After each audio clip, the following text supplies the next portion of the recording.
राजस्थान की टोंक विधानसभा सीट का 1993 से एक ही इतिहास रहा है। जिस दल का विधायक इस सीट से चुना जाता है, प्रदेश में उसी दल की सरकार बनती है। और शायद यही वजह है कि इस बार कांग्रेस और बीजेपी के अलावा एआईएमआईएम की निगाहें भी टोंक पर जाकर टिक गई हैं। बीजेपी पहले ही दक्षिण दिल्ली से सांसद रमेश भिदोड़ी को टोंक जिले का चुनाव प्रभारी बनाकर चुनावी मैदान में उतर चुके हैं। जबकि असुद्दीन ओवैसी की बात करें तो उनकी पार्टी के महासचिव काशिफ जुबैरी को टोंक से टिकट देकर चुनाव लड़ाने की चर्चाओं ने वैसे ही तूल पकड़ रहा है। अब इन सबके बीच बहुत सारे सवाल खड़े हो रहे हैं कि सचिन पायलट को जो गढ़ माना जाता है टोंक, वहां पर पायलट इन चुनौतियों का कैसे सामना करेंगे, कैसे गुर्जर और मुस्लिम वोट बैंक को साध कर रख पाएंगे, करेंगे इन सभी मुद्दों पर चर्चा इस वीडियो में, इसलिए इस वीडियो को लास्ट तक जरूर देखिएगा। नमस्कार, मैं हूं चेतना शर्मा आपके साथ और आप देखना शुरू कर चुके हैं राजस्थान संवाद। बीजेपी और ओवैसी को देखें तो दोनों ही पार्टियां टोंक जिले में अपना अपना हित साधने में लग गई है। और टोंक के जातिगत समीकरण को अगर हम समझने की कोशिश करें तो दोनों ही पार्टियों ने ये समीकरण समझ लिया है और बेहद ही सोची समझी रणनीति लेकर आ गए हैं और एक ही तीर से दो शिकार करने की तैयारी इन्होंने कर ली है। क्योंकि 2,45,000 मतदाताओं वाली टोंक विधानसभा में सबसे ज्यादा गुर्जर और मुस्लिम वोटर्स हैं।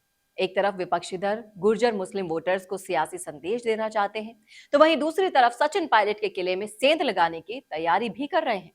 और कांग्रेस भले ही अभी तक टोंक में भिदोड़ी की चुनौती को नकार रही हो, लेकिन पायलट के लिए इस बार मुश्किलें कम नहीं होने वाली हैं। कुछ दिन पहले टोंक में जनता के बीच पायलट ने संकेत देते हुए भी कहा था कि इस बार सबकी नजर टोंक पर गड़ी हुई है और इस बार मुझे पिछली बार से भी ज्यादा आपको वोट देकर जिताना होगा, ऐसा सचिन पायलट ने टोंक जिले वासियों से अपील भी की थी। अब बीजेपी और एआईएमआईएम की रणनीति को और बेहतर तरीके से अगर समझा जाए तो टोंक में जातिगत मतदाता के आंकड़ों पर एक नजर हमें डालनी होगी। टोंक में सबसे ज्यादा 61 से 63 हजार मुस्लिम मतदाता हैं। इसके बाद आती है अनुसूचित जाति के मतदाता जो हैं 45 से 46 हजार। इसके बाद गुर्जर मतदाता आते हैं जिनकी संख्या लगभग 34 से 36 हजार है। फिर माली आते हैं जिनकी संख्या है लगभग 16 से 18 हजार। फिर टोंक में आते हैं ब्राह्मण वोटर्स, लेकिन इनकी संख्या बल है 14 से 15 हजार के बीच। जबकि जाट मतदाताओं की अगर हम बात करें तो 12 से 13 हजार के करीब ये भी है। एसटी मतदाताओं की संख्या भी यहाँ 12 से 13 हजार है। वैश्य महाजन मतदाताओं की बात करें तो ये लगभग 10 हजार है। वहीं राजपूत मतदाता की बात करें तो वो सिर्फ 5,000 है और दूसरी जातियां सभी मिलाकर हम मान लेते हैं वो है 30,000। टोंक विधानसभा चुनाव में नगर परिषद और पंचायत समिति का भ्रष्टाचार प्रमुख चुनावी मुद्दा बन सकता है। वहीं अवैध बजरी खनन और लीज धारक का माफिया राज भी एक मुद्दा बनने की उम्मीद है। और इन सबके बीच बिजली, पानी, सड़क ये मुद्दे भी कायम हैं। आजादी के बाद से अभी तक रेल का नहीं आना भी एक बहुत बड़ा मुद्दा है। खुद सचिन पायलट अपने 2018 के चुनाव में इन्हीं मुद्दों पर वोट हासिल करके लाए थे और 54,000 वोट की ऐतिहासिक जीत से विधायक बने थे। पर आज हालात बिल्कुल बदल चुके हैं। कांग्रेस उन्हें टोंक से अगर चुनाव लड़ाती है तो वो एक मजबूत प्रत्याशी तो है, लेकिन वर्तमान जातिगत समीकरण को अगर देखा जाए तो उनकी राह अब मुश्किल हो चली है। क्योंकि अब ना तो वो मुख्यमंत्री का चेहरा है, ना ही प्रदेश अध्यक्ष, ऊपर से कांग्रेस की गुटबाजी और अब बीजेपी का गुर्जर कार्ड, सब कुछ उन पर भारी पड़ गया है।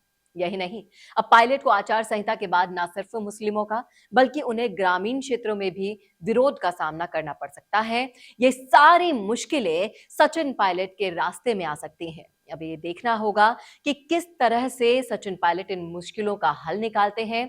क्या ये सारी मुश्किलें कांग्रेस के आला कमान महसूस कर पाएंगे और टोंक जिले से टिकट देने पर एक बार फिर से सचिन पायलट के लिए विचार करेंगे? इन सारे सवालों का जवाब तो आने वाला वक्त ही दे पाएगा। लेकिन अगर आप हमारी रिपोर्ट देख रहे हैं, वीडियो पूरा देखा है आपने, आप जरूर बता सकते हैं। अगर आप टोंक विधानसभा क्षेत्र से आते हैं तो बताइए क्या है वहां के हालात, क्या है आपकी राय, क्या सोचते हैं आप, सब कुछ लिख डालिए, शेयर कीजिए हमारे साथ और ऐसे ही और वीडियोस के लिए देखना ना भूलें राजस्थान संवाद। नमस्कार। कौन देखता है अब टीवी पर आपको कितनों ने देखा, ये कैसे पता चलेगा? घर घर इंटरनेट पहुंचने के बाद अब सब कुछ है डिजिटल। आपका वीडियो कितनों ने देखा ये हर पल आपको पता चलेगा, इसलिए डिजिटल मीडिया में बनाइए अपनी पहचान। 4.5 करोड़ से ज्यादा व्यूज और 3,27,000 से ज्यादा सब्सक्राइबर वाले राजस्थान के चैनल राजस्थान संवाद पर करवाइए कवरेज। ज्यादा जानकारी के लिए व्हाट्सएप करें 7339900549 पर।